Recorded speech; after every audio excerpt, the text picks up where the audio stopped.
Yan mga meses. Ito tayo ng isda. Matambakan tawag nila dito mga meses. Sarap nito meses. Ayun. Linis na yung ating isda mga meses. Lulutuin na natin. Piprito na mga meses. Ayan na mga meses. Kumukulo ng langis natin mga meses.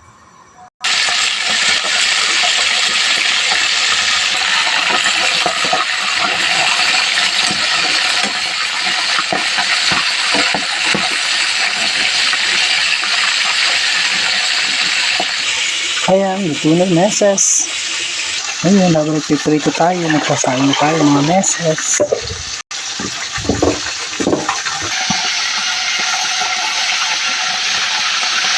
Ayun, ready na ating mga sangkap mga meses.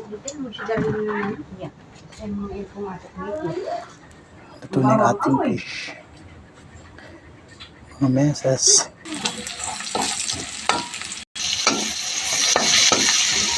Ayun, papakuloy na lang natin mga meses. Lagi na siyang matapos. Ayun, at nakulo na. Lalagyan na natin ng talbos ng kamote mga meses. Kunting minuto na lang. Tatapos na yung ating pananghalian mga meses. Yun, finished product na. Tabay na mga meses.